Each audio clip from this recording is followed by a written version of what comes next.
जे घरी आपल्या भेंडी खात नसतील तर अशी तुम्ही भेंडी करून दिलीत ना, तर जे खात नसतील ती पण खातील. नक्की तुम्ही या पद्धतीने भेंडी करून पहा. जसं आपण बाहेर एखादी भेंडीची भाजी खातो ना, या पद्धतीने भेंडीची भाजी लागते. तर व्हिडिओ आवडला तर लाईक शेअर सबस्क्राईब करायला मात्र विसरू नका. चला तर आपण व्हिडिओला सुरुवात करूया. नमस्कार, रेश्मा किचनमध्ये आपल्या सर्वांचं मनपूर्वक स्वागत आहे. आज आपण ना भेंडी मस्त अशी मसाल्यामध्ये बनवतोय, पण मसाला न वापरता की साधी सिंपल आहे, करायला पण सोपी अशी. धुवून घ्यायची, कोरडी करायची, कापडने पुसून घ्यायची, मग एक चीर मारून ना 2 तुकडे करायचे. आता इथे टोमॅटो घेतला आहे मी, छोटे छोटे 2 टोमॅटो, आणि इथे 2 मिरच्या आहेत ना, ते तुकडे करून तुम्हाला घालण्याऐवजी ना असे मिक्सरमध्ये मी वाटून घेते. त्या टोमॅटोबरोबरच आपण वाटून घेतलं. आता इथे कढई घेतली, कढईमध्ये 1 चमचाभर तेल घालायचं. भेंडीची क्वांटिटी किती असेल त्याच्याप्रमाणे तुम्ही इथे तेल वापरायचं. आता थोडीशी मी तिखटवाली लाल मिरची पावडर असते ना ती वापरली आहे. तर त्याबरोबर हळद आणि ही भेंडी मी हळद तिखट एवढंच वापरलं आहे इथे. आणि मग भेंडी घालायची, आणि भेंडीनं आपल्याला मीठ थोडंसं करायचं, कारण भेंडीला मीठ ना लागलं नाही. आता ज्यावेळेला आपण फ्राय करतोय भेंडी, तर भेंडीला ज्यावेळेला मीठ लागतं ना त्यावेळेला ती चविष्ट अशी तयार होते. आपण जशी बाहेर खातो, एखाद्या धाब्यावरती वगैरे खातो ना, त्या पद्धतीने भेंडी लागते. तुम्ही या पद्धतीने करून पहा नक्की. जे रिपीट घरी करून मागतील आपल्याकडे सारखे, तर थोडा वेळ ना अशी मऊ पडेल इतकी भेंडी आपल्याला इथे परतून घ्यायची आहे. पहा कशी सॉफ्ट अशी झाली पाहिजे भेंडी, एवढा वेळ परतायचा. आणि मग त्याच कढईमध्ये आपण भाजी करणार आहोत. तर इथे मी ज्या तेलामध्ये 2 पळ्या असतात ना, त्या भरून मी इथं तेल घेतलेलं आहे. तर तेल तेवढं बस होतं. जर तुम्ही, मी म्हटले ना आधीच, तुम्ही किती क्वांटिटीमध्ये बनवताय याच्यावरती तेलाचं क्वांटिटी डिपेंड करते. त्याप्रमाणे इथे आता आपल्याला जिरं घालायचं आहे फोडणीमध्ये. आणि मग इथे ना 2 मिडियम आकाराचे ना मी बारीक कांदे चिरून घेतला होता. बारीक चिरायचं एकदम. जर नसेल तर तुम्ही चॉपरमधनंही काढू शकता. तेव्हा ते भेंडीच्या भाजीला म्हटलात ना, तो खूप असं दाटसरपणा आणि मिळून येते भाजी ज्यावेळेला मस्त असं बारीक कांदा चिरतो. तर इथे ना मी आलं आणि लसूण आहे ना ते कलबत्त्यामध्ये कुटून घेतले, कारण जे कुटलेला आणि पेस्ट याचं फरक खूप पडतो. तुम्ही एकदा असं ना भाजीला नक्की यूज करून पहा. ज्याप्रमाणे मिक्सरमधून ज्यावेळेला आपण पेस्ट काढतो ना, तिची चव वेगळीच असते. तिला एवढी टेस्ट नसते जेवढं आपण कलबत्त्यामध्ये कुटून घेतो ना, त्याची टेस्ट खूप भारी असते. लसूण आणि आलं थोडंसं मी इथे वाटून घेतले. त्याबरोबर मीठ घालायचं, म्हणजे कांदा करपत पण नाही आणि आपण मऊ सॉफ्ट असा तयार होतो. त्यामुळं त्याची टेस्ट पण भारी अशी तेलामध्ये उतरते. त्याचबरोबर आपण घेतले आहेत टॉमॅटो आणि जी मिरची यांची पेस्ट करून घेतली ती घ्यायची. त्याच्यामध्ये आपल्याला लाल मिरची पावडर, धणे पावडर, गरम मसाला, हळद हे घालायचं. आणि आता हे मिक्स करून घ्यायचं, जे आपला रेग्युलर मसाला आहे. जर तुम्हाला एखादा एक्स्ट्राचा मसाला कोणता वापरायचा असेल ते तुम्ही वापरू शकता.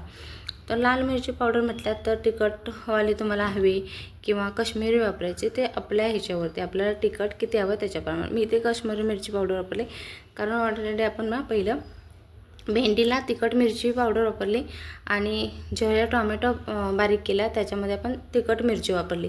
त्यामुळे इथे मी काश्मीरी मिरची पावडर कलरसाठी वापरले आहे. त्याचबरोबर दही घेतलं आहे ना आपण, 2 ते 3 चमचे इतकं दही आहे घट्टसर. तर ते दही जर तुम्हाला इथे वाटलं फोडणीवर फुटेल, तर त्यासाठी ना चमच्याने पहिलं मिक्स करून घ्यायचं आणि मग ओतायचं. आता हे दही ओतल्यानंतर ना एकसारखं मिक्स करून घ्यायचं आपल्याला, कारण कुठेही फुटलं नाही पाहिजे किंवा दिसलं नाही पाहिजे. दहीच्या छोट्या छोट्या गाठी म्हणतो ना आपण, त्या दिसल्या नाही पाहिजे. त्याच्यासाठी ना एकसारखं असं मिक्स करून घ्यायचं. पहा कुठेच तुम्हाला इथे आपण दही वापरलं आहे हे दिसत नाही. जर दही आंबट असेल ना तर थोडंसं ना त्याच्यामध्ये साखर वापरायची, पण इथे दही आंबटवालं नाही आहे, त्यामुळं आपल्याला साखरची गरज नाही, कारण टोमॅटो ऑलरेडी आंबट असतो. त्याचबरोबर दही जर आंबट वापरलं ना तर खूप भाजीला आंबटपणा येईल, आणि मग ती भाजीची जशी आपल्याला टेस्ट हवी ना तशी भाजीची टेस्ट याच्यामध्ये अजिबात तुम्हाला येणार नाही. त्याच्यासाठी थोडीशी साखर वापरायची जर आंबट दही असेल तर. आणि एक संघ हे मिक्स करायचं. कुठेही गॅस तसा सोडून दही घातल्यानंतर ठेवायचं नाही आणि बाजूला व्हायचं नाही. एकतर कढईच्या तळायला लागेल, आणि तळायला लागता ना दही आहे तो फुटायला सुरुवात होईल. त्याच्यासाठी आपल्याला इथे एकसारखं आपल्याला मिक्स करायचं आहे चमच्याने. कारण दही नाही फुटलं पाहिजे. फुटलं ना तर दिसतं दही आपलं वेगळं झालं की. त्यामुळं एक संघ फिरवून घ्यायचं. असं पूर्ण तेल सोडलं पाहिजे दहीने, मसाल्याने आपण तयार केलेल्या.